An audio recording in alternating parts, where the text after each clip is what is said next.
Welcome back to Solentha Stories. Let's fuel your day with some intense passion and non-stop excitement. Grab your gear, we're moving into the story now. I told my husband one thing: don't bring your female boss to your birthday dinner. He laughed it off, called me jealous, and made her his honored guest. When the night ended, she stormed out in tears, and her lawyer just called me this morning. Now everyone's asking, what did I do to make her lose control? If you bring Nora to your birthday dinner, I will make sure you regret it. The words came out of my mouth before I could second-guess them. Lucas didn't even look up from his phone.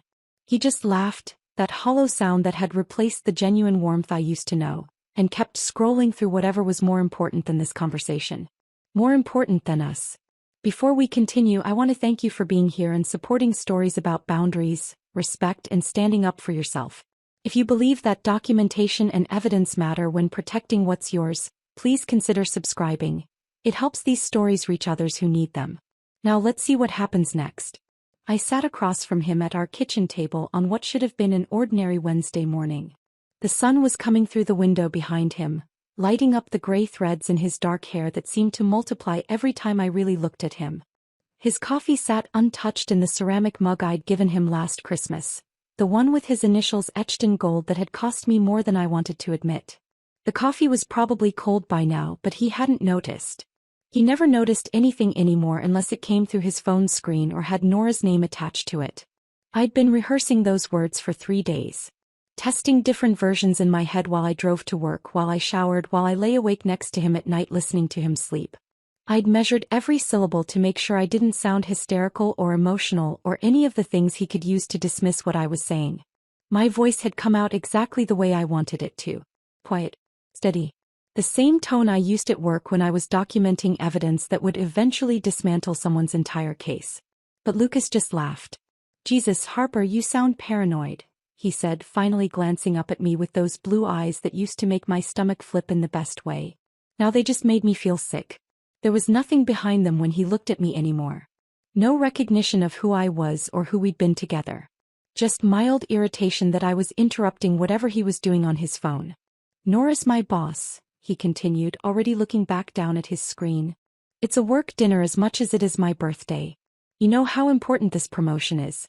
I need her there." The way he said need made my jaw clench. Like it was a simple fact I was too stupid or too jealous to understand. Like working as a litigation paralegal for 12 years had taught me nothing about reading people, about recognizing when professional boundaries had been crossed and then completely demolished. I set my own coffee mug down on the marble countertop with deliberate care. The soft click it made felt too loud in the silence stretching between us. My coffee had gone cold too, but I kept my hands wrapped around the ceramic because I needed something solid to hold on to while I watched my marriage dissolve in real time. "It's not a work dinner, Lucas. It's your 40th birthday at Marcello's, the restaurant where you proposed to me 9 years ago. The reservation is under our name, not your company's. And if you make her your guest of honor while I sit there playing the supportive wife, we're done." He rolled his eyes. Actually rolled his eyes like I was being dramatic about something that didn't matter. "You're being ridiculous. Nora's been instrumental in my career development. She's mentored me through some really tough projects. Having her there shows respect and professionalism. You'd understand if you weren't so threatened by successful women." That was Lucas's specialty now. Turning every legitimate concern I raised into evidence of my personal inadequacy. I was never worried about something real. I was always jealous, insecure, threatened. The fact that Nora Castellano, his 47-year-old boss and regional director of operations at Brennan Logistics, had been texting my husband at 11 o'clock at night with messages like "thinking about our strategy session tomorrow" followed by a winking emoji apparently meant nothing. I was just being dramatic. I'd been watching it happen for months. Documenting it the way I'd been trained to document everything at work. The cologne was the first thing I noticed. Tom Ford, expensive and subtle, the kind that lingers just long enough to be memorable. I'd never bought it for him. When I asked about it casually one morning while he was getting dressed, he shrugged and said a colleague recommended it. He didn't say which colleague. I didn't ask. I just made a mental note and moved on. Then came the haircuts. Lucas had always been the kind of man who let 6 or 8 weeks pass between trims, showing up to the barber only when his hair started bothering him. Suddenly he was going every 2 weeks, his hair always perfectly styled, his beard trimmed with precision. He started buying new clothes too. Button-down shirts in colors he'd never worn before, pants that actually fit instead of the baggy ones he'd been wearing since before we got married. He was rebuilding himself piece by piece into someone I barely recognized. Someone who cared about impressing a person who wasn't his wife. I watched all of this happen and said nothing. Just took notes. Photographed receipts when I found them in his jacket pockets. Documented dates and times and changes in behavior. Built my case the way I'd learned to build cases at work, with patience and precision and the understanding that one piece of evidence means nothing but 50 pieces create a pattern nobody can explain away. What Lucas didn't know, what he couldn't possibly know because he'd stopped really seeing me months ago, was that 3 months earlier I'd filed an anonymous HR complaint against Nora Castellano. I'd used a burner email account I'd set up specifically for this purpose and filled the complaint with details I'd gathered from Lucas's careless comments about office politics, from things he mentioned in passing without realizing what he was revealing. The complaint was carefully worded. Professional. It alleged that Nora showed preferential treatment to male employees she found attractive, that she blurred professional boundaries in ways that made people uncomfortable, that she'd been the subject of whispered concerns for years but nobody wanted to risk their career by speaking up officially. I'd attached what limited evidence I could access at the time. Vague references to late-night communications and inappropriate social interactions. The complaint went nowhere because it was anonymous and the evidence wasn't concrete enough to trigger a formal investigation. But I knew it was sitting in a file somewhere in HR. A red flag attached to Nora's name. Something that would become relevant later when I had more ammunition. I'd learned something crucial during my 12 years working in litigation. People who make threats rarely follow through. They say dramatic things in moments of anger, draw lines they'll erase later, make ultimatums they'll walk back when things calm down. But people who make promises, real promises stated calmly and clearly with full intention behind them, those people always follow through. Lucas stood up from the table, his cold coffee still untouched in the expensive mug that was probably a waste of money now that I thought about it. He was already absorbed in his phone again, scrolling through what I could see were notes about his birthday dinner. Guest list. Menu options. Seating arrangements. He'd reserved the private dining room at Marcelo's 2 weeks ago. I knew because I'd seen the confirmation email in his inbox when his laptop was open on the kitchen counter. The same private dining room where he'd proposed to me 9 years ago on my 28th birthday, back when he still planned surprises and wrote me notes and looked at me like I was the most interesting person in any room. Now he was using that same room to celebrate turning 40, and he was treating it like a corporate event. Custom menu featuring his favorite dishes. Premium wine pairings that cost more per bottle than we usually spent on groceries for a week. He was even hiring a professional photographer to document the evening because apparently turning 40 required the same level of visual evidence as a wedding. I'd seen his guest list too. 14 people. Colleagues from work whose names I recognized from his complaints about office politics. Friends from the gym he'd joined 6 months ago. People I'd never met who apparently knew more about his current life than I did. His brother Marcus, who'd never particularly liked me and had stopped pretending otherwise around the time Lucas started changing his cologne. And right at the top of the list, her name circled twice in his notes app, was Nora Castellano. While Lucas planned his celebration with more enthusiasm than he'd shown for anything involving me in years, I was making my own preparations. I'd already scheduled coffee with Rachel Mendoza for Friday morning. Rachel had worked at the same firm as me years ago, back when I'd had vague plans of becoming an attorney myself before life and Lucas and financial reality had redirected those ambitions. Rachel was a senior partner now at a different firm. She specialized in employment law and workplace harassment cases, and she had a reputation for being absolutely ruthless when it came to protecting employees from supervisors who abused their power. I'd kept in touch with her over the years, casual coffee meetings every few months. Professional networking that never felt forced because we genuinely liked each other. I needed to understand exactly what happened when someone in authority was exposed publicly for having an inappropriate relationship with a subordinate. I needed to know the procedures, the timelines, the likely outcomes. I needed to know what weapons were available to me before I decided which ones to use and how to use them most effectively. Lucas kissed the top of my head absently as he passed, the way you might pat a dog lying near your feet. His mind was already somewhere else. Probably already at work. already thinking about Nora and whatever presentation he had planned for her today. "I need to get to the office early," he said, heading toward the door with his phone still in his hand. "Big presentation for Nora this afternoon. She wants to review my progress on the Morrison account." Of course she did. "Lucas," I said, and he paused in the doorway, still not really looking at me. His attention was already gone, already focused on whatever the day ahead held. Whatever Nora wanted from him. I meant what I said. "About the dinner." He smiled then. Not warmly, not the way he used to smile at me when we were happy. Just that patient, slightly condescending smile you give someone who's being difficult about something that doesn't actually matter in the grand scheme of things. "You're going to love it once you see how nice everything is, Harper. Trust me. I've put a lot of thought into making this special." Then he was gone. The door closed behind him with a soft click that matched the sound my coffee mug had made earlier. I sat alone in our kitchen with 2 cold cups of coffee and a promise I fully intended to keep. The house felt too quiet after he left. Too empty. I looked around at the kitchen we'd renovated 3 years ago, at the marble countertops I'd picked out and the backsplash tile I'd spent weeks choosing. At the breakfast nook where we used to sit on Sunday mornings reading the paper and planning our week. All of it felt like set decoration now. Props in a marriage that had stopped being real somewhere along the way while I wasn't paying attention. Or maybe I had been paying attention. Maybe that was the problem. Maybe I'd noticed every single change, every shift in his behavior, every new distance that opened between us. Maybe I'd been documenting the death of our marriage with the same methodical precision I used to document evidence at work. And now I finally had enough proof to do something about it. I picked up my phone and opened the encrypted folder I'd created 6 months ago. The folder Lucas didn't know existed because he'd stopped asking about my phone or my life or anything I did when he wasn't around.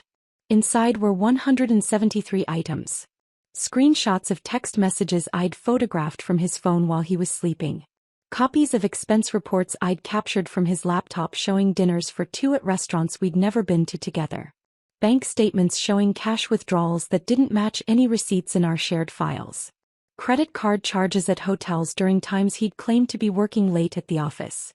Every piece of evidence was dated, annotated, organized by category and timeline. I'd built this case the way I built cases at work. Patiently. Thoroughly. With the understanding that you don't get justice by being loud or emotional. You get it by being prepared and knowing exactly what you're doing when the moment comes. That moment was coming soon. Lucas's birthday dinner was in 10 days. 10 days for him to change his mind, to listen to what I'd said this morning, to choose his wife over his boss. But I already knew he wouldn't. He'd made his choice months ago when he started buying new cologne and getting bi-weekly haircuts and texting Nora at midnight. He'd made his choice every time he came home late smelling like expensive wine and told me he'd been working on the Morrison account. So I'd made my choice too. And unlike Lucas, I always followed through on my promises. I called Rachel Mendoza on Friday morning from my car during my lunch break, parked in the far corner of the lot where nobody from my office would see me. The phone rang 3 times before she picked up, her voice warm but distracted in the way of someone juggling multiple cases at once. "Harper, it's been too long. How are you?" "I need your help with something," I said, skipping the pleasantries because I didn't have the energy to pretend this was a social call.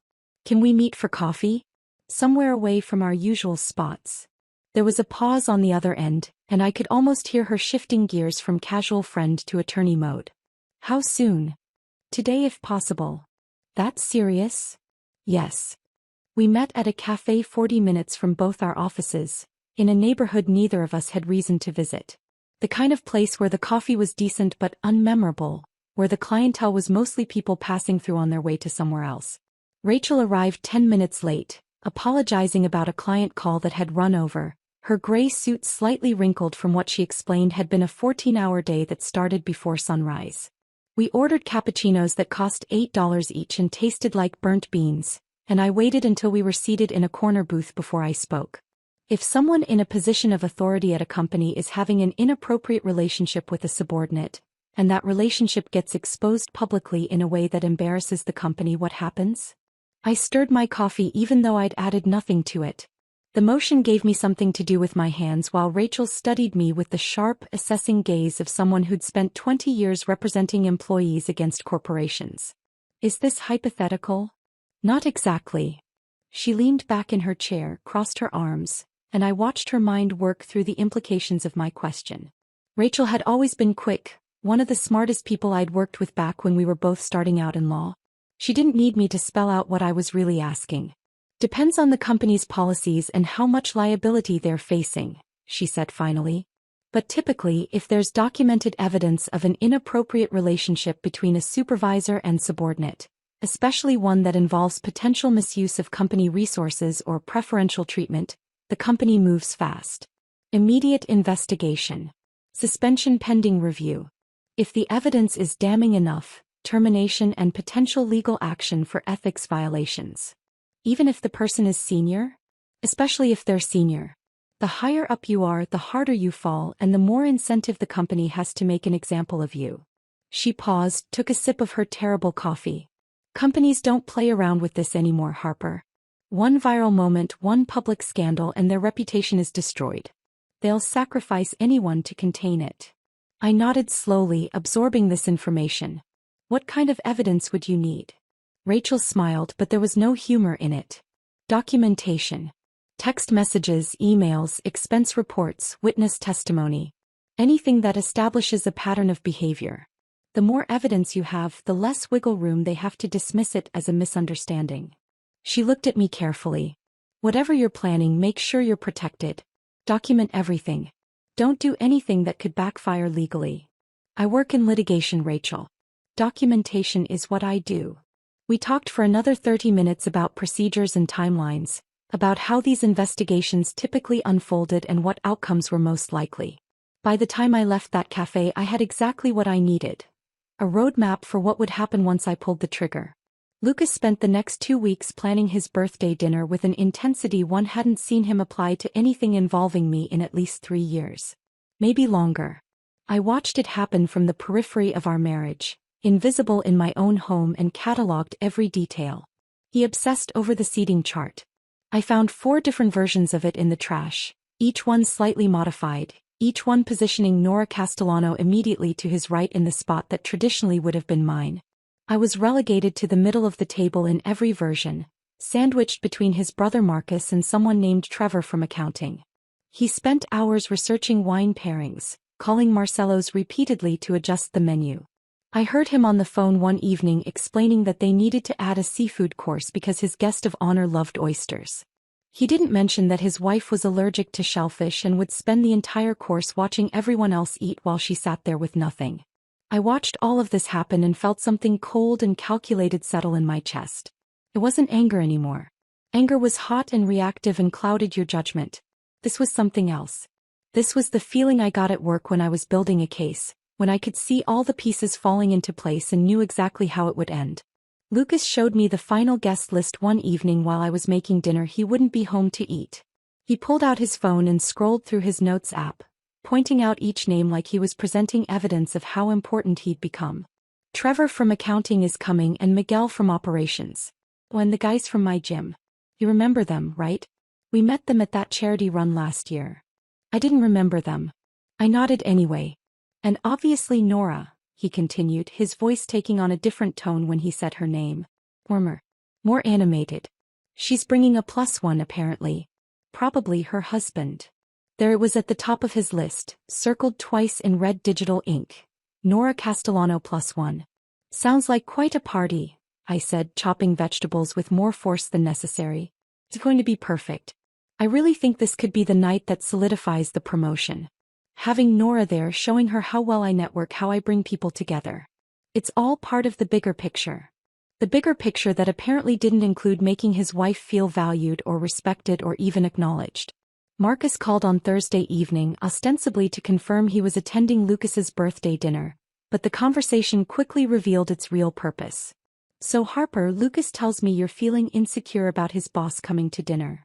I was standing in our kitchen, chopping vegetables for yet another dinner Lucas wouldn't be home to eat, and I stopped mid-slice. The knife blade caught the overhead light and for a moment I just stared at it. Lucas said that? Yeah, he mentioned you were having some jealousy issues. Look, I get it. Marcus's voice carried that particular brand of condescension he'd perfected over the years. Nora's successful, she's confident, she's everything you probably wish you could be. But maybe you should work on yourself instead of making Lucas's big night about your insecurities. Lucas's younger brother had never approved of me.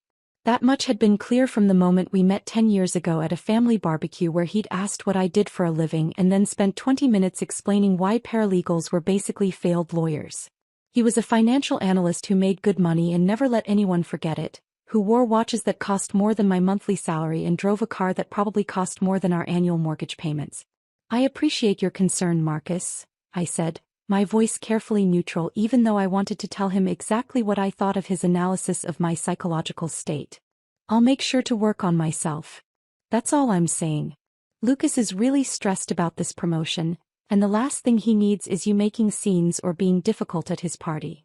I thanked him for calling, ended the conversation and added his name to the mental list of people who would learn the truth too late to do anything about it. That night, after Lucas finally came home at 11 claiming he'd been working late on the Morrison account, after he'd showered and fallen asleep without asking about my day or noticing the dinner I'd made and thrown away, I took his phone from the nightstand. I knew his passcode. He thought I didn't, but I'd watched him enter it enough times over the past 9 years that the pattern was burned into my memory. 4 digits that spelled out the first 4 letters of his mother's name. Not my name. Never my name. I photographed everything. Text messages between him and Nora that had started professional 6 months ago and gradually shifted into something else entirely. Messages sent at 11 at night that read thinking about our strategy session tomorrow followed by emojis that had nothing to do with work. Inside jokes I didn't understand. References to conversations I hadn't been part of. The encrypted folder on my laptop had grown substantially since that morning I'd made my promise. 173 items, each one carefully dated, annotated, organized by category and timeline. Screenshots of texts. Copies of expense reports showing dinners for 2 at restaurants I'd never been to. Bank statements with cash withdrawals that didn't match any receipts in our shared files. Credit card charges at hotels during times Lucas had claimed to be working late at the office. I also had photos from his company's internal social network. Posts where Nora commented with flirty remarks and heart emojis. Pictures from team events where they stood just a little too close, where her hand rested on his arm just a little too long. I was building a case the way I'd learned to build cases at work. Methodically. Patiently. With the understanding that one piece of evidence means nothing but 50 pieces form a pattern no one can deny. By the time Lucas's birthday dinner arrived, I would have everything I needed. Not just suspicions or gut feelings or the vague sense that something was wrong. I would have documentation. Evidence. Proof that could be verified and cross-referenced and presented to people who had the authority to do something about it. Lucas stirred in his sleep, and I quickly locked his phone and placed it back on the nightstand exactly where he'd left it. I returned to my side of the bed and lay there in the darkness, listening to him breathe, thinking about Marcelo's and seating charts in the moment when everything I'd been building would finally matter. 10 days left until his birthday dinner. 10 days until I kept my promise. The night of Lucas's birthday dinner arrived with the kind of crisp autumn air that made everything feel sharper, more defined. I stood in our bedroom getting ready, watching Lucas in the mirror as he adjusted his tie for the 3rd time. He'd bought a new suit for tonight. Charcoal gray, perfectly tailored, the kind that probably cost more than he'd admit if I asked. Which I wouldn't. You look nice, I said, because that's what wives say even when their husbands are dressing up to impress someone else. He glanced at me briefly in the mirror. Thanks. You should probably wear the blue dress. The one with the sleeves. Not the black one that made me feel confident. Not the green one he used to say brought out my eyes. The blue one with sleeves that covered my arms and hit below my knee. Conservative. Forgettable. Appropriate for someone who was meant to fade into the background of her own husband's celebration. I wore the blue dress. We arrived at Marcelo's separately because Lucas needed to get there early to make sure everything was set up properly. I drove myself, parked in the lot behind the restaurant, and sat in my car for 5 full minutes before going inside. My phone was in my purse, fully charged. The encrypted folder was backed up to 3 separate cloud servers. Everything was ready. The private dining room looked exactly like Lucas had described it over the past 2 weeks. Black and gold balloons clustered in corners like expensive tumbleweeds. Arrangements of white roses sat on every available surface, their petals so perfect they almost looked artificial. Small placards with names written in elaborate calligraphy marked each seat around the long table that dominated the room. The restaurant smelled like expensive wine and roasted garlic, underlaid with something floral from all the roses. The kind of smell that would normally make me hungry but tonight just made my stomach turn. I could hear conversation and laughter from the main dining area, the clatter of dishes and the low hum of other people's normal Friday nights. I found my name card exactly where I knew it would be. Middle of the table, right side, between Marcus and Trevor from accounting. I picked it up and studied the calligraphy, the careful loops and flourishes that spelled out my name like I was just another guest at this event. Like I hadn't been married to the guest of honor for 9 years. Lucas's card sat at the head of the table, positioned like a throne.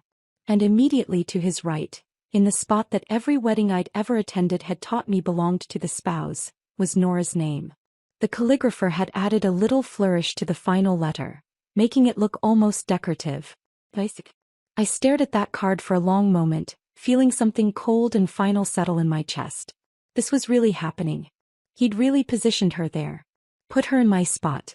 Made his choice visible and documented in calligraphy for everyone to see. I took out my phone and photographed the seating arrangement. Wide shot first, then close-ups of the relevant cards. Added them to my encrypted folder with a timestamp and brief notation. Seating chart, spouse displaced, boss positioned in traditional spouse location. Guests started arriving around 7. I stood near the entrance playing the role Lucas had assigned me, greeting people I mostly didn't know, directing them to the bar, making small talk about traffic and weather and how nice the decorations looked. Marcus arrived and gave me a brief hug that felt obligatory, asked if I was feeling better about tonight. Smiled when I said I was fine. Trevor from accounting arrived with his wife, a pleasant woman named Sarah who seemed genuinely happy to be there. Miguel from operations came with a date. The gym friends showed up in a cluster, all wearing sport coats that looked uncomfortable on them, like they didn't dress up often. Lucas worked the room like a politician, shaking hands, laughing at jokes, making sure everyone had drinks. He was good at this part. Always had been. The social performance of being successful and well-liked and important. He kept checking his phone. Looking toward the entrance. Waiting. Nora arrived at 7:32. I know the exact time because I looked at my phone when I heard Lucas's voice change pitch. When I heard him say her name with that particular warmth he used only for her now. She wore a dress that made every other woman in the room look underdressed by comparison. Deep burgundy, cut low enough that I saw Marcus do a double take, paired with heels that added at least 4 inches to her height.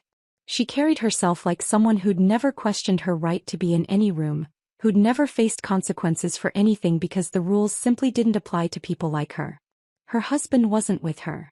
The +1 Lucas had mentioned apparently wasn't happening. I watched from my position near the bar as Lucas practically abandoned the conversation he was having and moved toward her.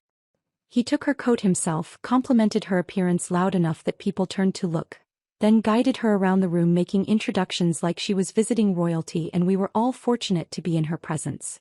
"This is Nora Castellano, my regional director," he said to Trevor and Sarah. "She's been absolutely instrumental in my development this year. I honestly don't know where I'd be without her guidance."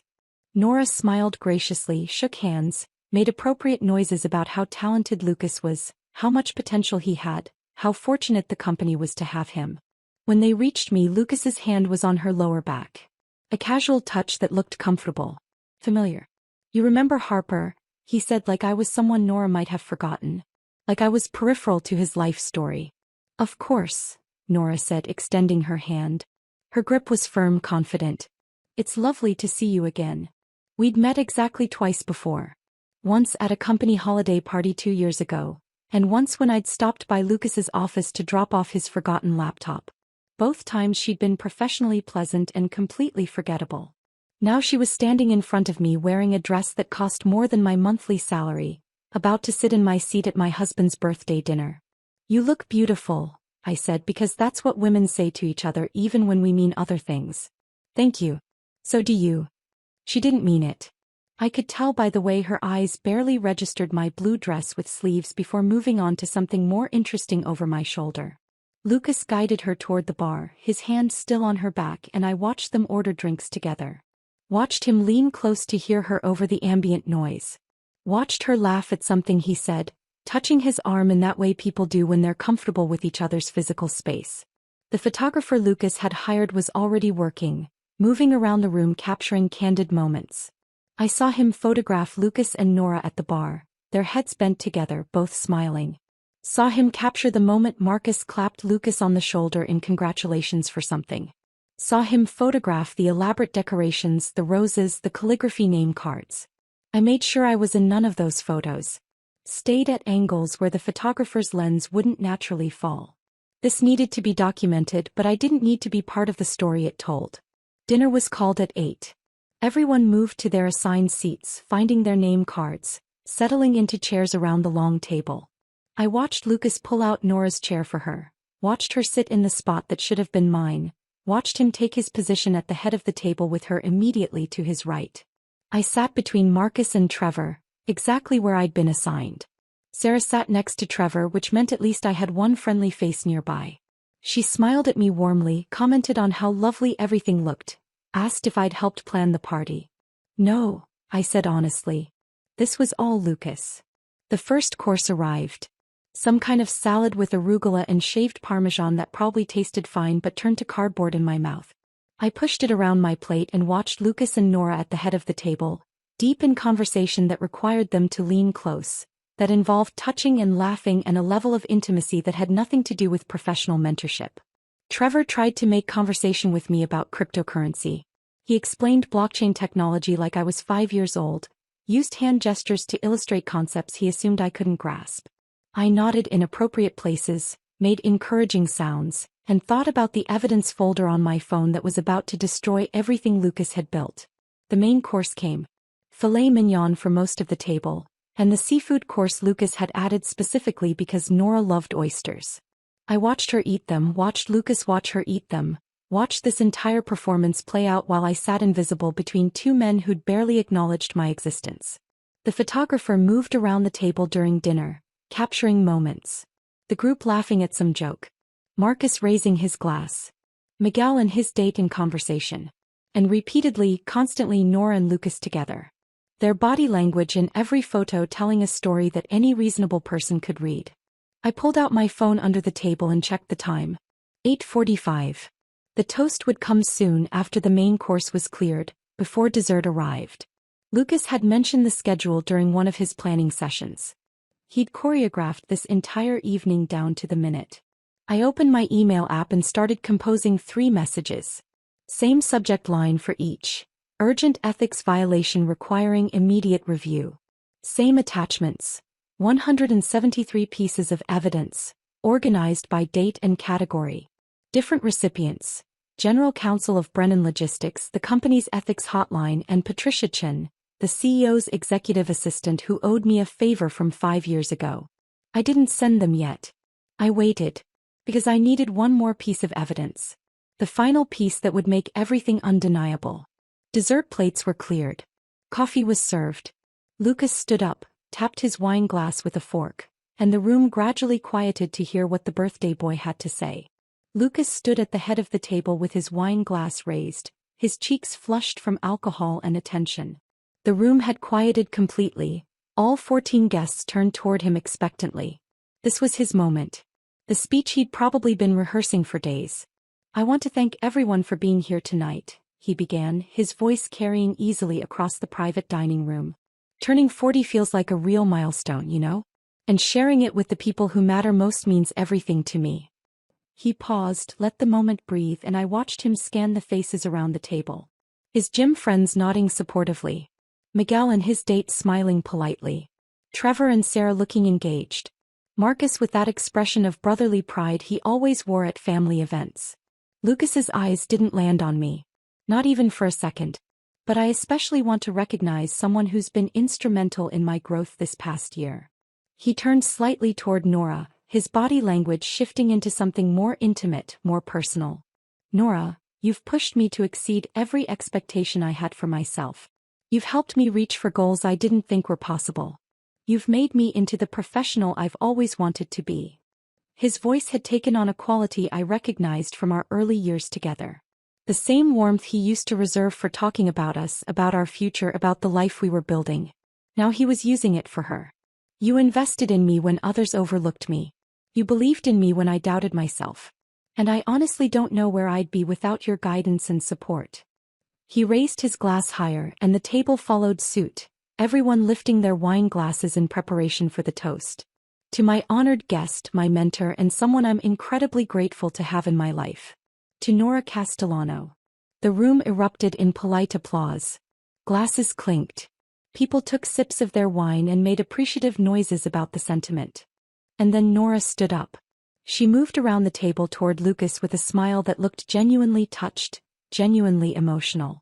When she reached him, she didn't extend her hand for a professional handshake. She didn't give him a brief side hug. She wrapped both arms around him, pulled him close, and pressed her face against his neck in an embrace that lasted 1, 2, 3, 4, 5, 6, 7 seconds. I counted each one, my phone already in my hand under the table. Lucas's arms went around her waist. His eyes closed briefly.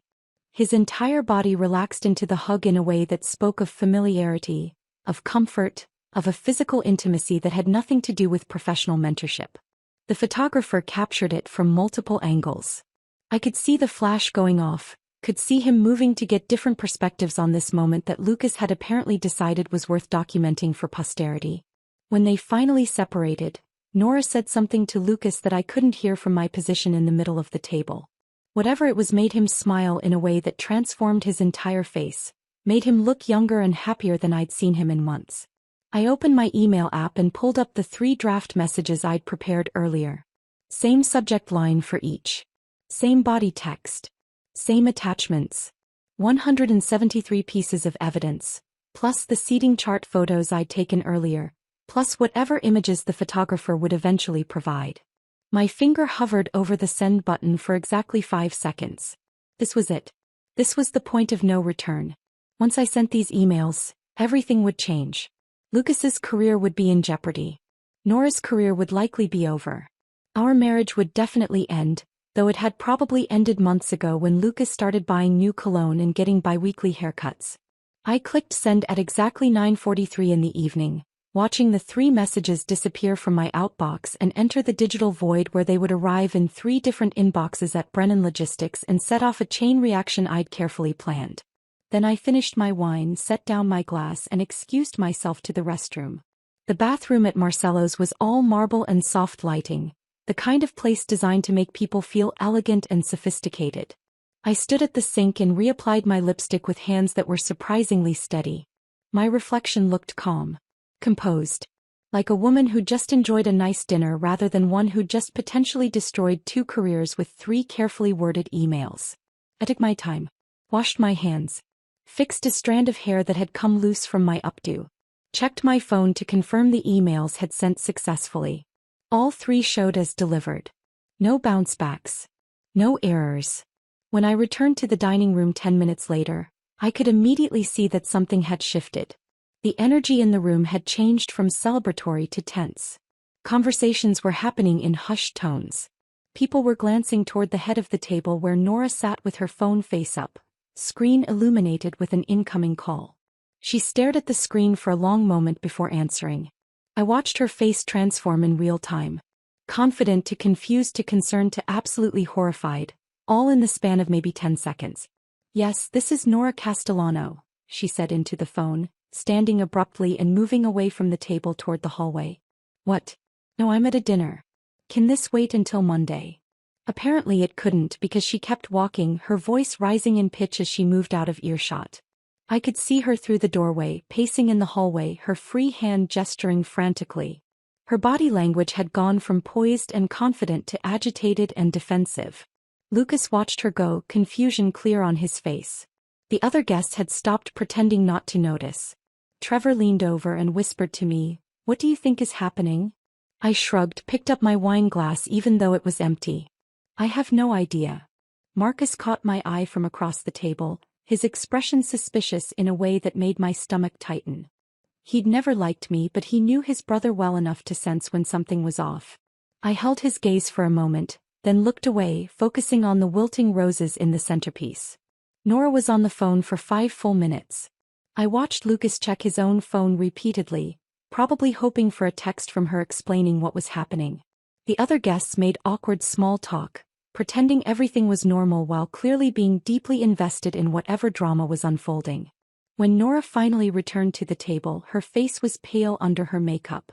Her hands were shaking visibly as she grabbed her burgundy clutch from the back of her chair. "I have to go," she said, her voice cracking around the edges in a way that betrayed just how not okay everything was. "There's been some kind of emergency at the office." Lucas stood immediately, his chair scraping against the floor. "What kind of emergency? Do you need help? Should I come with you?" "No." The word came out sharp, almost panicked. Then she seemed to remember the audience, softened her tone. "No, Lucas, you stay and enjoy your birthday. This doesn't concern you." But the way she looked at him told a completely different story. Her eyes said, "This concerns you entirely. This concerns both of us. This is going to destroy everything we've built." She left without saying goodbye to anyone else, her heels clicking rapidly across the marble floor in a rhythm that sounded like flight. Like escape. Like someone running from a fire they'd started themselves. The room fell silent after the door closed behind her. 14 people sitting around a table covered in white roses and half-eaten desserts, all processing what they'd just witnessed. Then Trevor cleared his throat and said something about how demanding corporate life could be, and a few people murmured agreement, and slowly conversations resumed in hushed tones that suggested everyone was speculating about what had really just happened. Lucas stood at the head of the table looking lost. He checked his phone again, probably hoping for a text or call from Nora explaining the emergency. Nothing came. He tried to smile, to make a joke about how even his birthday dinner couldn't escape work drama, but it fell flat. No one laughed. Within 30 minutes, guests started making excuses to leave.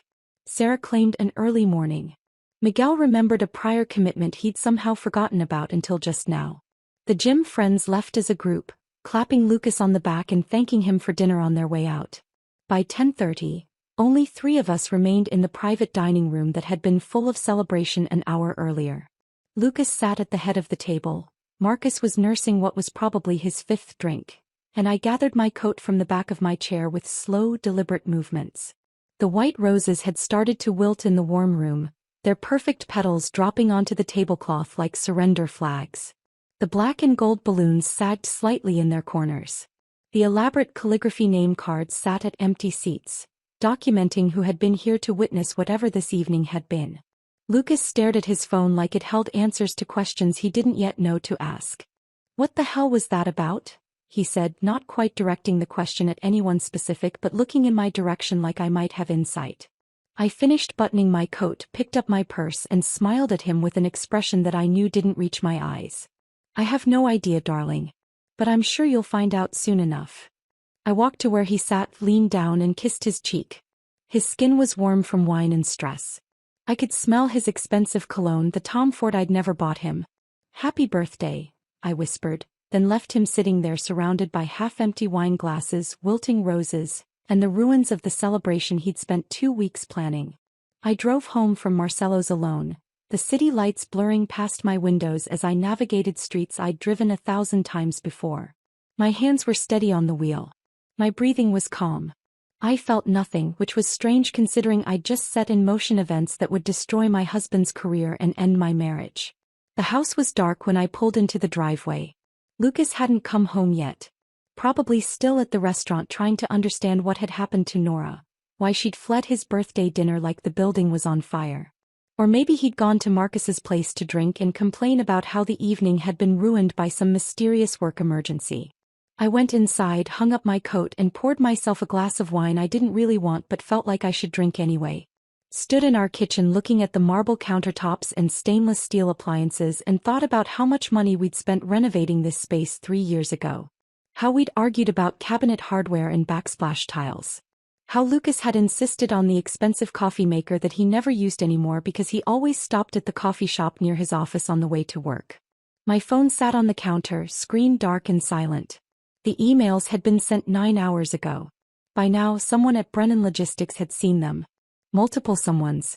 People in legal and HR and executive leadership were probably already having emergency meetings about what to do with a regional director who'd been photographed embracing a subordinate employee at a private celebration. I finished my wine, rinsed the glass and went upstairs to bed. Lucas still wasn't home. I woke at 6:30 to sunlight streaming through the bedroom windows and the sound of Lucas's breathing beside me. He must have come in late, crawled into bed without waking me. I turned my head slightly and looked at him sleeping there, his face relaxed in a way it never was when he was awake anymore. He looked younger like this. More like the man I'd married. I got up quietly, showered, dressed in comfortable clothes. It was Saturday. No work. Just whatever came next. The coffee maker gurgled to life in the kitchen, filling the house with the smell of dark roast. I was pouring my first cup when my phone rang at exactly 7:15. Unknown number. I answered on the third ring. Harper Brennan speaking. Mrs. Brennan, this is James Whitfield, attorney for Nora Castellano. His voice was smooth and practiced, the kind of professional polish that came from years of threatening people on behalf of clients who could afford his rates. I'm calling regarding serious allegations you filed against my client that have caused significant damage to her reputation and career. I said nothing. Just listened. Made a mental note to grab the legal pad I kept in the kitchen drawer for moments like this. My client has been devastated by these baseless accusations. Her reputation has been destroyed, her career is in jeopardy, and all because of false allegations you filed maliciously. We're prepared to pursue every legal remedy available unless you immediately retract your statements and issue a public apology. I let him finish his entire speech without interruption. Pulled out the legal pad, made notes about his tone and word choices and the specific threats he was making. When he finally stopped talking, I took a sip of my coffee and responded in the calm, professional voice I'd perfected over 12 years of working in litigation. First, counselor, nothing I sent was false. Every piece of evidence is documented and verifiable. Second, I didn't file allegations. I reported a workplace ethics concern to the appropriate corporate authorities, which is not only legal but encouraged under Brennan Logistics' own employee handbook. Third, if your client's reputation has been damaged, it's because she chose to engage in inappropriate conduct with a subordinate employee and then display that inappropriate relationship publicly in front of witnesses and a professional photographer. I paused, let that sink in. I didn't destroy her reputation. He did that herself. I just made sure people saw it. There was a long pause on the other end of the line. I could hear papers rustling, could almost hear him recalculating his approach, realizing that I wasn't going to be easily intimidated or convinced to back down. Mrs. Brennan, we will pursue this aggressively, he said, his voice harder now, the smooth practiced tone giving way to something more threatening. I smiled even though he couldn't see it. Please do. I look forward to discovery, where we'll subpoena all communications between your client and my husband, all expense reports, all text messages, everything. I'm sure that will go wonderfully for her. I took another sip of coffee, let him process that. Oh, and counselor, you might want to advise your client that threatening the spouse of her subordinate employee is probably not going to help her case with the ethics investigation. But you do what you think is best. I hung up before he could respond, set my phone down on the counter, and finished my coffee in the quiet kitchen while Lucas continued sleeping upstairs. By noon, I'd separated our bank accounts. The joint checking and savings were divided according to what each of us had contributed. The investment accounts I'd inherited from my grandmother were transferred entirely into my name. The house was already in my name, had been since before we married because my parents had helped with the down payment and wanted to protect that investment. I made phone calls to my attorney friend Sarah, who specialized in divorce cases where one spouse's infidelity created grounds for favorable settlement terms. Made arrangements to have papers drafted. Confirmed that everything I was doing was legal and documented and couldn't be challenged later. Lucas came downstairs around 2 in the afternoon looking like he hadn't slept at all despite being in bed for 8 hours. His hair stuck up at odd angles. His eyes were bloodshot. He wore sweatpants and a t-shirt that had been clean yesterday but now looked slept-in and wrinkled. Harper, he said, standing in the living room doorway while I worked on my laptop. Harper, something happened. The company called me this morning. They've placed me on administrative leave pending an investigation into my relationship with Nora. I looked up from my laptop but said nothing. Just waited. They're saying someone filed a complaint. That there's evidence of inappropriate conduct. They suspended Nora yesterday after the dinner. She was escorted out by security this morning. His voice cracked slightly. They terminated her, Harper.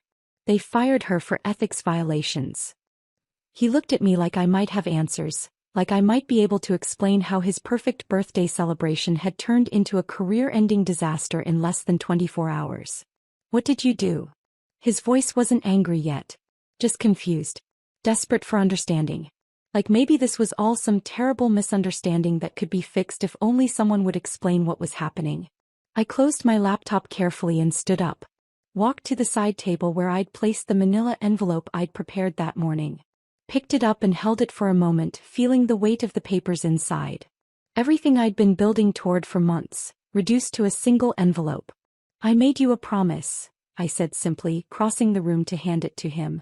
I told you that if you made her your honored guest, you'd regret it. You didn't believe me. That was your choice.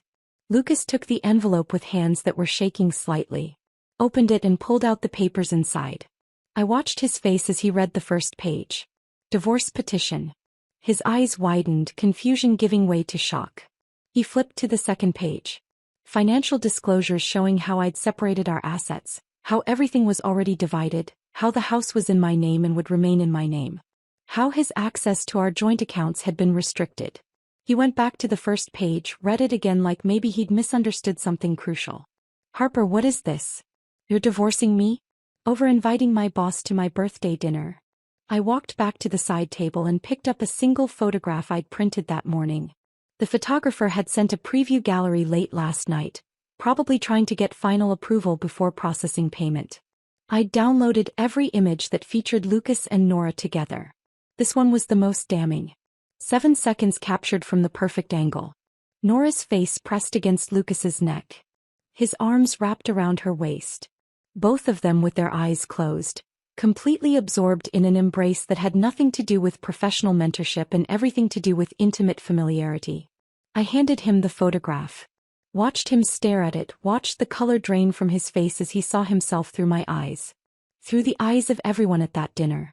Through the eyes of the ethics committee at his company who were currently reviewing 173 pieces of evidence that told the same story this single image told. I'm divorcing you because you had an inappropriate relationship with your boss and humiliated me publicly while doing it. Because you prioritized her over me for months. Because you stopped seeing me as your wife and started seeing me as an obstacle to whatever you were building with her. Lucas looked from the photograph to me and back to the photograph. His mouth opened and closed several times without sound coming out. I need you to leave, I said quietly. This is my house. The locks have already been changed. Your things are packed in boxes in the garage. You can take them now or arrange a time to pick them up later, but you can't stay here. He just stood there holding divorce papers in one hand and a photograph of his own betrayal in the other, looking like a man who'd suddenly realized he'd been standing on the edge of a cliff the entire time without noticing. Lucas sat on the couch for 3 hours that Saturday afternoon, the divorce papers spread across the coffee table in front of him, the photograph of him and Nora face down like he couldn't bear to look at it anymore. He'd call someone, have a hushed conversation I couldn't quite hear from the kitchen, then hang up and stare at the papers again. Call someone else. Repeat the cycle. I made myself dinner. Just pasta with vegetables, nothing elaborate. The act of cooking felt normal, grounding, like maybe if I went through familiar motions everything else would start making sense too. The water boiled. The pasta cooked. I drained it and added olive oil and garlic. Plated a single serving and ate at the kitchen counter while Lucas sat 15 feet away in the living room acting like his world had ended. Maybe it had. I didn't particularly care anymore. My phone rang at 6:30. Marcus's name flashed across the screen. I considered not answering, then decided I might as well get this conversation over with. He'd call back anyway, keep calling until I picked up, because that's what Marcus did when he decided something needed his attention. What the hell did you do to my brother? No greeting. No preamble. Just accusation delivered in that sharp tone he used when he thought someone had wronged his family. Hello, Marcus, I said calmly, setting down my fork. How are you this evening? Don't play games with me, Harper. Lucas just called me. He's devastated. He's on leave from work, his boss got fired, and you're serving him with divorce papers? Over what? Over him inviting his boss to his birthday dinner? That's insane. That's vindictive. That's consequences, I interrupted, my voice level and controlled. Your brother spent 6 months having an inappropriate relationship with his boss. Spending company money on dinners I knew nothing about. Texting her at midnight. Changing everything about himself to impress her. I gave him one warning. One clear boundary. He crossed it publicly and humiliated me in front of 14 people. I paused, let that sink in. So yes, I reported an ethics violation to his company using evidence I'd been collecting for months. And yes, I'm divorcing him. What exactly did you think would happen? There was silence on the other end of the line. I could hear Marcus breathing, could practically hear him recalibrating his approach. Lucas said you were being paranoid. That there was nothing inappropriate going on with Nora. That you misinterpreted professional interactions because you were jealous of his success. Of course that's what Lucas had told him. Of course he'd framed this as me being the problem rather than taking responsibility for his own choices. Did he show you the photograph? I asked. The one from his birthday dinner where she's hugging him with her face pressed against his neck for 7 seconds while a professional photographer documented it? Did he mention the midnight text messages? The expense reports for dinners at restaurants we've never been to together? The hotels charged to his corporate card during times he claimed to be working late at the office. Another pause. Longer this time. He said those were all explainable. Work dinners with clients. Late nights at the office where he needed to crash in a hotel instead of driving home tired. Then he lied to you, Marcus. Just like he's been lying to me for months. I hung up before he could respond. Finished my dinner in silence while Lucas continued his vigil on the couch, probably calling more people to tell his version of events. The version where I was unstable and vindictive and destroying his life over nothing. Jessica called on Monday morning while I was getting ready for work. My closest friend since college, the person I'd trusted with everything for over 15 years. I saw her name on my screen and felt something twist in my chest because I already knew this conversation wasn't going to go well. Harper, honey, she said when I answered, her voice careful in a way that told me Lucas had already gotten to her. I talked to Lucas yesterday. He's really struggling with everything that's happened. I said nothing. Just listened. Finished applying my mascara in the bathroom mirror while she continued. He said you sent evidence to his company that got his boss fired and now he might lose his job too. He's devastated, Harper. He's staying at his brother's place because you kicked him out of the house. She paused and I could hear her choosing her next words carefully. Don't you think maybe you overreacted? I mean, I know having his boss at his birthday dinner wasn't ideal, but destroying 2 careers seems like a pretty extreme response to feeling jealous. There was the narrative Lucas was spinning. That I was jealous and overreacting and vindictive. That he'd done nothing wrong except invite his boss to a party, and I'd responded by ruining his life. Jessica, I said slowly, setting down my mascara and looking at my reflection in the mirror. Did Lucas tell you about the midnight texts between him and Nora? The secret dinners? The expense reports showing hotels during times he claimed to be working late. There was a pause on her end. He said those were all innocent. That you were reading too much into normal professional interactions. I felt something cold settle in my chest. The realization that even my closest friend was willing to believe Lucas's version of events without questioning it. That 15 years of friendship meant less than one phone call from my husband painting me as the villain. I see, I said quietly. Thank you for calling, Jessica. I need some space to process everything right now. I hung up before she could respond. Finished getting ready for work. Drove to the office and spent the day documenting cases for attorneys who trusted my judgment because I'd proven over 12 years that I knew how to evaluate evidence and distinguish truth from convenient narratives. Patricia from Brennan Logistics called me on Thursday afternoon. I'd been expecting her call, had known it was coming since the moment I sent those emails on Friday night. Harper, thank you for taking my call, she said, her voice professional but warmer than it needed to be. We'd worked together on a complex employment case 5 years ago, and she'd always struck me as someone who genuinely cared about doing the right thing even when it was difficult. Of course, Patricia. How can I help? I want you to know that the company takes workplace ethics extremely seriously. Your report triggered an immediate review, and what we've found in the last 72 hours has been deeply concerning. She paused and I could hear papers rustling. We've identified multiple policy violations, inappropriate use of company funds, and a pattern of preferential treatment that extends beyond just your husband. We need to understand the full scope of what was happening, and we need your testimony about what you observed and when. We met the next morning at a coffee shop in a neighborhood neither of us frequented. I brought printed copies of everything I'd collected, organized in a binder with tabs and annotations. Patricia brought a legal pad and a voice recorder with my permission. For 2 hours I walked her through the timeline. When I first noticed changes in Lucas's behavior. When I discovered the text. When I photographed expense reports. When I filed the anonymous complaint 3 months ago hoping it would be enough to trigger an investigation without me having to destroy my marriage myself. Patricia took extensive notes, asked clarifying questions, requested specific dates and times. When I finished, she looked at me with something that might have been sympathy or respect or both. "Harper, I need to tell you something," she said, closing her legal pad. "Since Nora's termination on Saturday morning, 3 other employees have come forward with their own complaints about her behavior. Similar patterns of preferential treatment, inappropriate communications, boundary violations. What you documented with Lucas wasn't an isolated incident. It was part of a much larger problem that the company should have addressed years ago." I absorbed this information in silence. Part of me felt vindicated. Another part felt sick thinking about how many other marriages might have been damaged by Nora's inability to maintain professional boundaries. Friday evening, I was upstairs packing Lucas's remaining clothes into boxes when I heard the front door open. I froze listening. Heavy footsteps in the entryway. Not Lucas's gate. Someone else.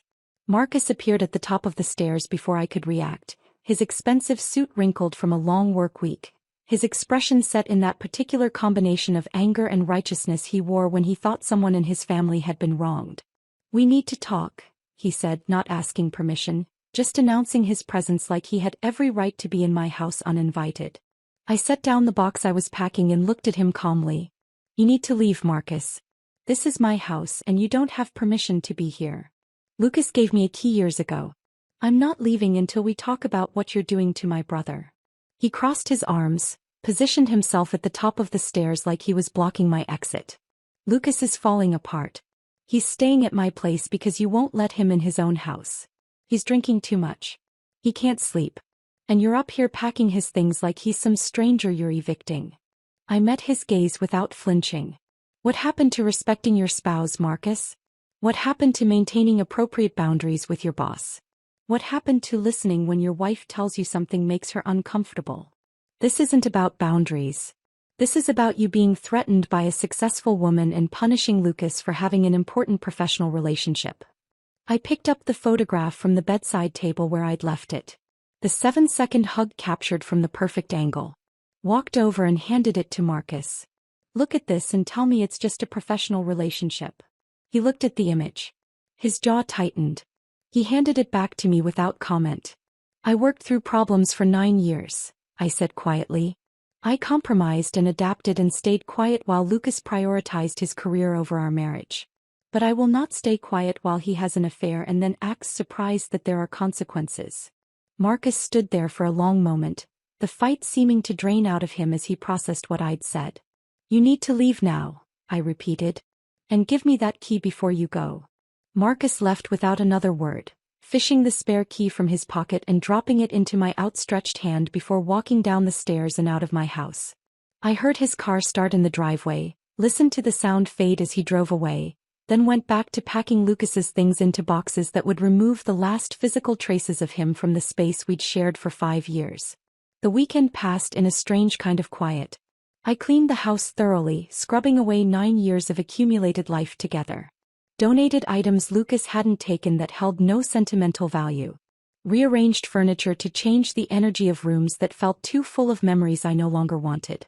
Made the house mine again in ways it hadn't been since before we married. Monday morning arrived with rain that turned the world gray and soft. I was getting ready for work when my phone lit up with notifications. Text messages from colleagues. Emails with links.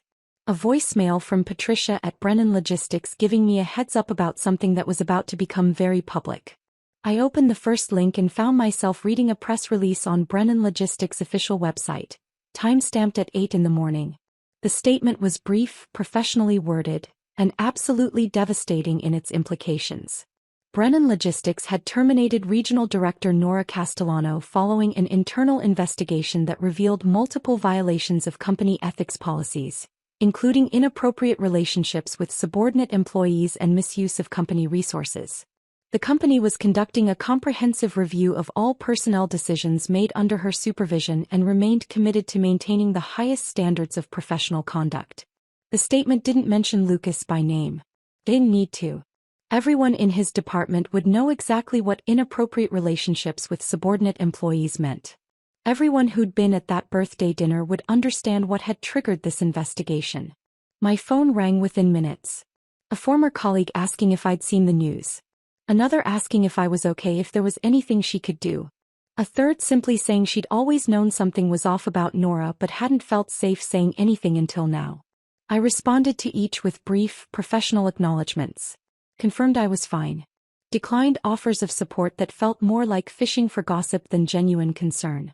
Then I silenced my phone and finished getting ready for work.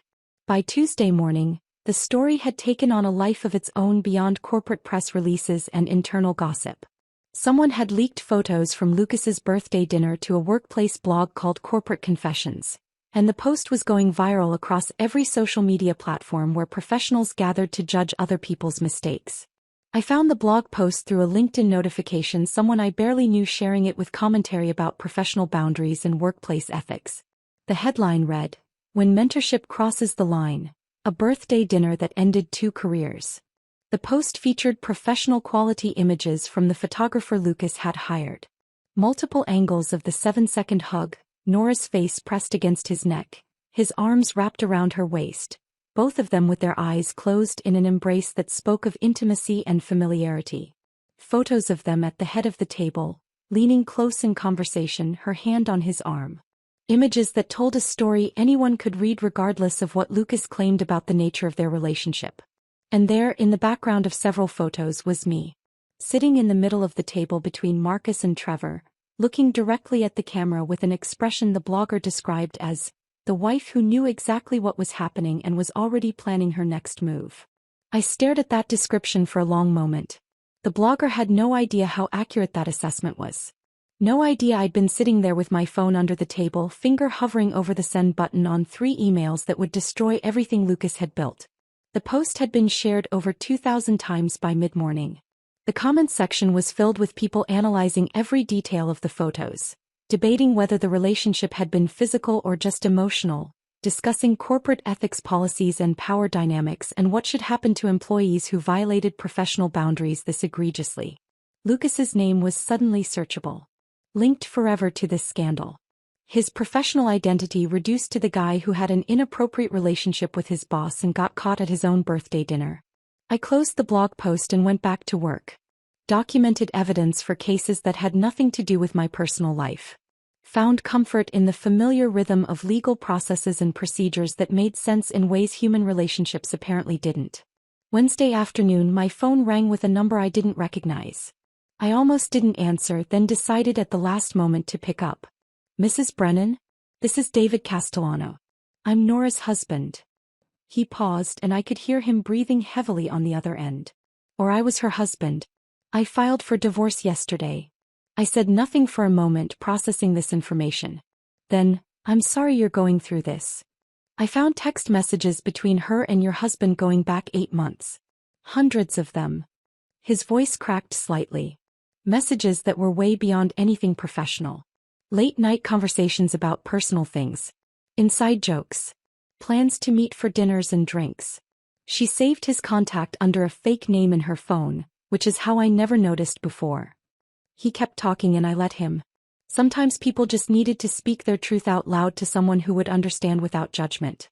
I confronted her on Sunday after she got fired. Asked her how long it had been going on, whether she'd slept with him, whether she'd ever actually cared about our marriage, or if I'd just been convenient while she was building her career and having affairs with subordinates. He paused, took a shaky breath. She admitted everything. Said it started last summer at some company retreat. That she didn't mean for it to get serious. That she never meant to hurt anyone. "But she did hurt people," I said quietly. "She hurt everyone. Me. Our kids, who now have to deal with their mother being publicly humiliated for having an affair with someone she supervised. They're teenagers, Mrs. Brennan. They have to go to school and face their friends who've probably seen those photos online. Who've probably heard the gossip about what their mother did." We talked for 20 minutes. He shared details about weekend work conferences that Nora had attended alone, late-night phone calls she'd taken in another room, changes in her behavior over the past year that he'd noticed but rationalized away because he'd trusted her. By the end of the call, we'd formed an unspoken alliance. Two people who'd been betrayed by spouses who should have known better. Who should have valued their marriages more than whatever temporary satisfaction they'd found in an inappropriate relationship that was always going to end badly. "Thank you for listening," David said before we hung up. "And thank you for reporting what was happening. If you hadn't, I might never have known. Might have spent years wondering why my marriage felt wrong without understanding that my wife was investing her emotional energy in someone else." Thursday afternoon, Lucas came to collect his belongings. I watched from the living room window as he pulled up in Marcus's car, sat in the driveway for a long moment just staring at the house, then slowly got out and walked toward the front door. I'd left it unlocked for him. Left his boxes organized in the garage by category so he could load them efficiently and leave. I didn't want a prolonged goodbye or a dramatic confrontation. I just wanted him to take his things and let me start rebuilding my life without him. He found me in the kitchen, the same place where this had all started 10 days ago, with a promise he'd dismissed as paranoia. "Harper." His voice was rough, exhausted. He looked like he hadn't slept properly in days. "Harper, I'm sorry. I know I screwed up. I know I didn't listen when you warned me." He stopped, swallowed hard. I could see him gathering courage for whatever he was about to say next. "But I never slept with her. I swear to you I never physically cheated. It was just emotional. Just text messages and dinners and conversations where someone actually listened to me and made me feel valued in ways I hadn't felt in years. It was wrong, I know it was wrong, but it wasn't physical." I held up my hand to stop him before he could continue justifying choices that had destroyed our marriage regardless of whether they'd been physical or emotional. "It doesn't matter, Lucas. Physical or emotional, you cheated. You prioritized her over me.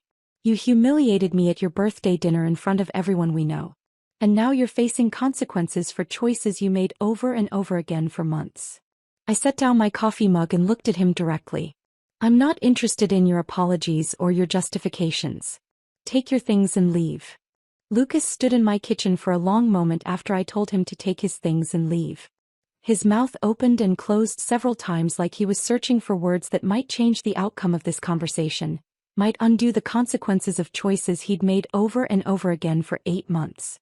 He found nothing to say. I walked past him to the garage where I'd stacked his belongings in clearly labeled boxes. Clothes in one section. Books and personal items in another. Work documents he might need in a third. Everything organized and ready for efficient removal because I wanted this done quickly and cleanly. "Everything's here," I said, gesturing to the boxes. "You can load them into Marcus's car. I've already arranged for your remaining furniture to be donated next week unless you want to schedule a time to pick it up." Lucas looked at the boxes like they represented the sum total of 9 years of marriage. Which, in a physical sense, they did. Everything else, the house, the joint accounts, the life we'd built, belonged to me now through careful planning and legal documentation that had started long before his birthday dinner. He began carrying boxes to the car in silence. I watched from the doorway, not helping, not hindering, just witnessing the final removal of his physical presence from my space. It took him 40 minutes to load everything. When he finished, he stood in the driveway looking back at the house one last time. "Harper," he called out, and I could hear the desperation in his voice. "Harper, please. We can fix this. I'll do anything. I'll quit my job, we can move somewhere else, start over completely. Just please don't do this." "Your job already quit you," I said quietly. "And there's nothing to fix.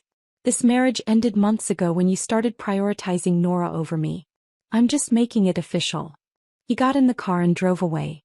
I closed the garage door and went back inside to a house that suddenly felt lighter despite nothing physical having changed except the absence of boxes that had been sitting there for less than a week. The divorce proceedings moved forward with surprising speed. Lucas's attorney was a tired-looking man named Gerald who charged reasonable rates because he understood that Lucas couldn't afford the kind of legal representation that might have mounted a serious challenge to the terms I was proposing. Gerald tried his best, arguing that the asset distribution was unfair, that Lucas deserved more consideration given the length of the marriage. But the prenuptial agreement I'd updated during our refinancing was ironclad. My attorney Sarah walked through every clause with calm precision, demonstrating that everything had been legally executed, that Lucas had signed willingly with full knowledge of what he was agreeing to, that the terms were enforceable under state law. The house remained mine. The inheritance money that had funded the down payment remained protected. The retirement accounts I'd built before we married stayed in my name. Lucas would leave our marriage with his personal belongings, his car that still had 2 years of payments remaining and nothing else. The divorce hearing was scheduled for mid-November, 6 weeks after the birthday dinner that had started everything. I spent those weeks methodically building my new life. Met with a realtor about selling the house because every room held memories of a marriage that had been dying slowly while I'd been too focused on holding it together to notice it was already gone. Started therapy with a counselor named Dr. Morrison who specialized in betrayal trauma, working through the complicated tangle of relief and grief that came with ending something that had once meant everything. I reconnected with friends I'd neglected while I'd been busy documenting evidence and planning revenge. Called people I hadn't spoken to in months and suggested coffee dates that had nothing to do with my divorce or Lucas's scandal. Slowly rebuilt a social life that existed independent of my marriage and its spectacular implosion. Late October arrived with the kind of crisp autumn weather that made everything feel possible. I was at work when Lucas called, his number flashing across my screen during a meeting I excused myself from to answer in the hallway. "Harper, they fired me." His voice was shaking, teetering on the edge of panic. "Brennan Logistics just terminated my employment. The letter says it's effective immediately. I have no income. No references. Everyone in the industry knows about the scandal because of that blog post. How am I supposed to find another job? How am I supposed to live?" I listened to him spiral for 5 full minutes, his words tumbling over each other in increasing desperation. When he finally paused for breath, I responded in the calm, measured tone I'd perfected over 12 years of working in litigation. "You'll figure it out, Lucas. The same way I would have had to figure it out if you'd left me for Nora. You'll apply for unemployment. You'll take a lower-level position somewhere far from here where people don't know your name. You'll rebuild your career from the ground up. Or you won't. Either way, it's no longer my problem to solve." I hung up before he could respond. Went back into my meeting and focused on work that had nothing to do with my ex-husband's inability to face the natural consequences of his own choices. Patricia called me in early November and asked if I wanted to meet for coffee. We chose a different cafe this time, one closer to both our offices, because the need for secrecy had passed. Everyone who needed to know what had happened already knew. She updated me on Nora's situation with the kind of clinical detachment that came from having watched too many workplace scandals unfold over a long career in corporate administration. Nora was blacklisted in the industry. The Corporate Confessions blog post had ensured that anyone who Googled her name found pages of results about inappropriate relationships with subordinates and ethics violations. She'd applied for positions at competitor companies and been rejected before interviews, her reputation preceding her application materials. Her husband David had filed for divorce and was seeking full custody of their 2 teenage children on grounds that her judgment was fundamentally compromised. Friends had taken sides or simply disappeared, unwilling to be associated with someone whose professional reputation had been destroyed so publicly and completely. The company was still dealing with fallout from her tenure as regional director. Every promotion she'd approved, every performance evaluation she'd written, every personnel decision she'd made now required review to determine whether it had been based on merit or influenced by personal relationships and preferential treatment. "We've identified at least 5 other employees who received favorable treatment that appears to have been connected to personal relationships with Nora," Patricia said, stirring her coffee absently. "Some of them have come forward voluntarily. Others we discovered through the investigation. It's a mess that's going to take months to fully untangle."